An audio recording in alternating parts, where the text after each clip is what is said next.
최영일 평론가, 손정혜 변호사 자리했습니다. 오늘 첫 번째 주제 보겠습니다. 대마초 혐의로 구속된 이재현 CJ그룹 회장의 장남 이선호 씨는 거의 매일 변호사를 접견했다는 거예요.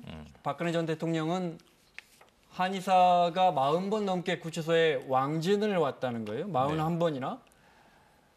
다 같이 구속돼 있어도 누구는 되고 누구는 안 되는 거, 이거 좀 살펴보겠습니다. 이선호 씨는 오늘 1심이 있었더군요. 조금 전에 선고가 나왔습니다. 집행유예로 풀려났던. 예, 징역 3년인데 네. 집행유예가 4년. 그래서 이제 징역형이 집행유예됐기 때문에 석방됐습니다. 네. 네티즌들은 왜 재벌 총수 아들이고 뭐 대마초인데 또 총수 아들이라 풀어주는 거 아니냐, 이렇게 보기 쉬운데 어떻게 보세요? 그러니까 대마를 이제 밀반입한 혐의는 그 일반적으로 소지하거나 흡연한 것보다 훨씬 더 높게 처벌될 수는 있습니다. 네. 더군다나 많은 양을 가져오기도 했었기 때문에 검찰에서는 징역 5년형을 구형을 했었습니다. 하지만 집행유예가 나왔는데 그 이유는 그 재판부에서 일단 자백하고 있는 점, 초범인 점을 고려를 했고요. 건강상의 문제를 변론을 했습니다. 미국에서 교통사고를 당했고 또 지병이 있고 아내가 만삭이다, 이런 여러 가지 정황들을 이제 양형 요소로 주장을 했었는데, 우리 현행 양형 기준상 대마는 또 마약과는 달리 한 2년에서 4년, 그러니까 집행유예가 가능하긴 합니다. 초범이기 때문에 집행유예가 3년 이하여야 집행유예가 가능하죠. 네, 그러니까 양형 범위 안에서 재판부가 판단을 했다라고 보시면 될 것 같은데요. 재벌이기 때문에 좀 선처했다라기보다는 우리나라 이 마약 양형 기준 자체가 미국보다 또는 중국보다 그렇게 높지 않다, 이렇게 보시면 되겠습니다. 기본적으로 저희가 요 며칠 불구속 수사가 원칙이다, 뭐 이런 이야기 많이 하는데, 본인이 범죄 사실을 이선호 씨 같은 경우는 내가 다 했다고 말하고 있고 어디 도주할 염려도 없고. 네, 스스로 검찰에 찾아가서 나 구속시켜 주십시오라고 이야기도 했었고요. 그랬군요. 영장실질 심사 단계에서도 포기하고 반성하겠다, 이런 태도를 보인 것들이 이제 재판부에게 선처의 요소가 되지 않았을까 생각이 들고요. 더군다나 자진 출석해서 긴급 체포된 이후에 일관되게 반성하는 모습, 사회에 여러 가지 무리를 일으켜서 죄송하다는 모습을 보여왔습니다. 네. 그런데 38일인가 구속돼 있었는데 형제 접견이라고, 변호사 접견하는 거. 그러니까 저는 이게 문제라고 봐요. 아까 손 변호사님이 정확하게 선처를 받는데 이것이 하나 작용한 거 아니냐. 사실은 저 불구속으로 귀가시켰습니다. 조사만 하고. 처음에. 그때 아주 보도가 뜨거워지니까 본인이 찾아가서 나를 구속시켜 주십시오 한 거거든요. 그러니까 이게 세 가지로 해석될 수 있어요. 하나는 정말 죄를 뉘우치고 반성하고 나를 구속이라도 시켜서 엄벌에 처해 주십시오 하는 모습일 수 있고, 두 번째로는 나중에 양형에 이게 도움이 될 수 있는 어떤 법적인 전략일 수도 있는 것이고, 이제 그런 것이거든요. 그런데 지금 스스로 구속해달라고 해서 구속이 됐습니다. 38일 구금 기간 동안에 황제 접견을 24일을 한 겁니다. 지금 이제 31번 접견을 했는데 하루에 2번 찾아간 경우도 있기 때문에 일수로는 24일. 이것은 뭐냐면 주말에는 원래 접견이 안 됩니다. 토요일, 일요일 빼고 거의 다 변호사를 만났다. 평일 거의 모두 다 한 번 내지 두 번의 접견이 있었다. 그렇다면 사실은 인신 구속이 돼 있다고 우리는 믿지만, 그 안에서는 정말 일반적으로 교도소에 수감돼 있는 이 수감자에 비해서는 좀 자유롭게 생활한 것 아니냐라는 의심을 해볼 수 있습니다. 잘 몰라서요. 구치소는 기본적으로 교도소하고는 다르게 제한적으로 TV도 좀 볼 수 있고, 그죠? 변호사 접견하면 뭐가 좋은 거예요? 이렇게 생각하시면 돼요. 구치소라는 공간이 어찌됐든 주변 환경은 별로 좋지 않을 겁니다. 평소에 주거 환경보다 좀 열악하다라고 보시면 될 것 같고요. 특히 낯선 사람과 같은 구치소에 있는 것이 굉장히 불편하신 분들이 있습니다. 더군다나 좀 일각에서 괴롭히는 사람도 있다라고 하고요. 그런 여러 가지 일 때문에 어찌됐든 외부에서 어떤 변호사가 와서 접견실은 그나마 조금 냉난방도 쾌적할 수 있고요. 상대적으로 그렇진 않습니다. 그냥 의자이고요. 그런데 변호인과 이것저것 세상 살아가는 이야기도 하면 안에서 있는 것보다 좀 편하다라고 하고요. 변호인의 접견은 시간 제한은 없습니다. 보통 10시 반부터 4시 반까지만 접견 신청을 할 수 있고요. 4시 반에 들어가면 6시까지, 그러니까 10시에서 6시까지 접견 시간에 제한은 없다. 사식 차 이런 것들은 전면 금지되어 있다라고 보시면 되겠는데 어찌됐든 구치소 내에서는 내가 누가 많이 면회를 와주느냐, 변호사 접견이 얼마나 많이 나오느냐, 그리고 안에서 여러 가지 그런 구치소의 활동이나 공동 활동을 하지 않고 나와 있느냐, 이거 역시가 또 권력을 가시하는 수단이기도 해서 얼마 전에 집사 변호사 문제가 변호사 단체에서도 문제가 돼서 그것만 전문적으로 하는 변호사가 징계받은 사례도 있습니다. 저희는 잘 뭐 크게 뭐 방에 있으나 나가가지고 변호사 아주 친한 친구 변호사가 뭐 오는 거, 고등학교 동창 변호사가 오는 것도 아니고 뭐 3시간, 4시간씩 무슨 할 이야기가 있을까. 거기서 변호사 휴대폰으로 뭐 내가 검색할 수 있는 것도 아니고 그런 것도 안 될 거 아니에요. 네, 아무런 사람들의 방해를 받지 않고 독립된 공간에서 있을 수 있다는 것만으로도 특권이다. 워낙에 구치소라는 공간이 특수하다 보니까 특권이긴 하기보다는 어찌됐든 조금 일반 서민하고는 좀 특별적인 요소가, 특혜 요소가 있을 수 있다라고 보입니다. 네, 서민들이 보기엔 특권입니다.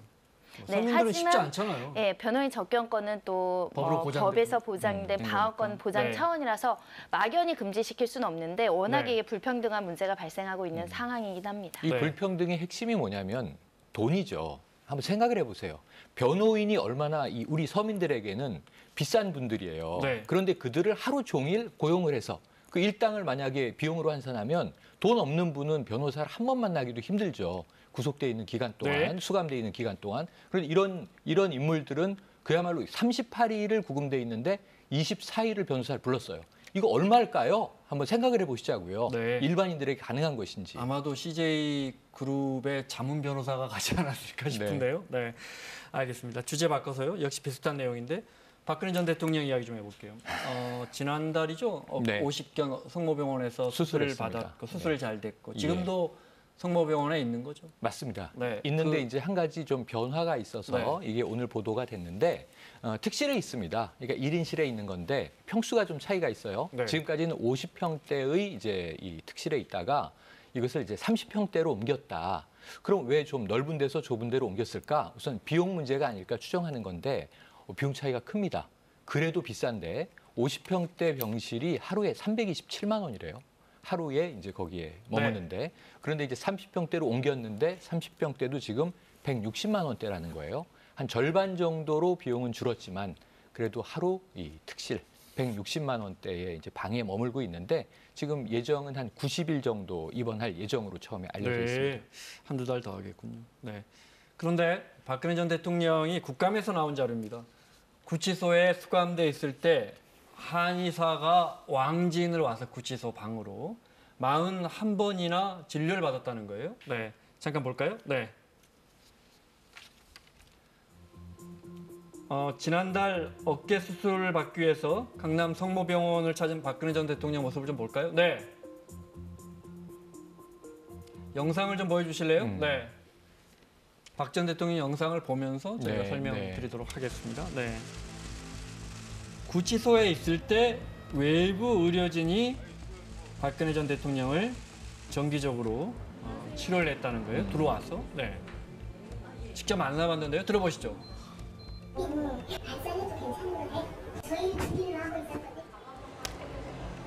서울 시내 한 척추 전문 한의원에서 박 전 대통령의 구치소에 왕진을 다녔다는 거예요.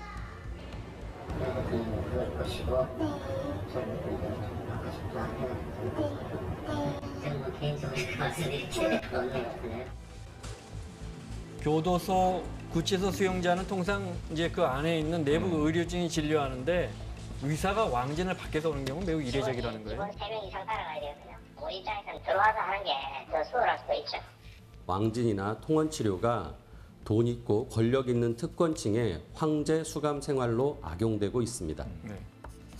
저럴 수 있다는 것도 처음 봤습니다. 아니 뭐 아주 위급 몸이 안 좋으면 밖에 나가서 진료받고 수술 받는 건 여러 번 봤지만 밖에서 의사가 들어와서 그 사람을 왕진한다는 그러니까 것도. 일반적으로 의사든 한의사든 우리가 의료적 지원을 받을 때 제가 좀 어린 시절에는 할아버지 할머니가 아프시면 의사가 왕진 왔던 기억이 있어요. 근데 요즘에 왕진이 어디 있습니까? 가정에 의사가 이렇게 치료 도구, 청진기와 가방을 들고 방문해서 집에서 이 주사를 놓거나 의료 행위를 하지 않죠. 다 병원으로 갑니다. 아프신 어르신들도.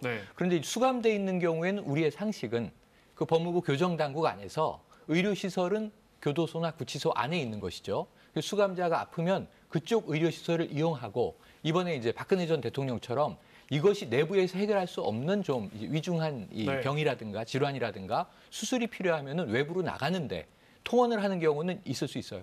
그런데 이 경우에는 구치소 안으로 아까 41번이라 그러셨지만 도표를 보시면 44번으로 돼 있는데 네. 어쨌든 40여 차례 한 의원이 들어가서 한 의사가 들어가서 어찌 보면은 이제 그 구치소 안에 수감돼 있는 방에서 네. 의료 행위를 하고 나가는 일이 40여 차례가 있었다. 전 이거 처음 듣는 이런 일입니다. 경우에 네. 그 한의사 왕진원 한의사 진료비는 당연히 본인이 본인이 부담하겠죠? 부담해야 네. 됐을 것으로 이제 생각이 되는데 확인이 네. 필요하고요. 본인 부담입니다. 네. 그리고 그 의사를 특정했다는 거잖아요. 지금 내가 갇혀 있는 상황에서 나는 어느 한의사의 용한 한의사분을 한의사의 모셔서 치료를 받고 싶으니 그를 불러주시오 하면 그가 자, 들어갔다는 거죠. 여기서 중요한 건 그러면 아무나 부를 수 있습니까? 그러니까 허가 사항이라고 보시면 되겠습니다. 네. 교도소장의 허가를 받아서 외부 진료를 구치소장이나 받을 수 있는데 교도소장이 허가해야 네. 한다. 근데 일반적인 경우는 일반 재소자들은 극히 드문 그 허가라고 보시면 될 것 같고요. 심지어는 그 교도소나 구치소 내 의무관들이 이제 상주하고 있고요. 간호사들도 있습니다. 하지만 의료사고 문제도 끊임없이 제기됐고 적절한 의료 치료를 받지 못해서 질병이 악화돼서 사실 국가 손해배상 청구를 하는 경우들도 있었습니다. 그에 비추어 봤을 때는 외부 진료를 가는 것 자체도 어떻게 보면 좀 어려운 일이다라고 보시면 되겠는데 외부의 진료진을 불러들이는 것은 네. 정말 우리 상식에서는 법률적으로는 가능하지만 일반 재소자들은 쉽게 상정하지 못하고요. 생각도 못 하시는 분들이 많을 것 같은데. 국가인권위원회에서 네. 이제 조사를 했더니 한 85.6%는 대부분 내부 진료를 받았다는 것이고요.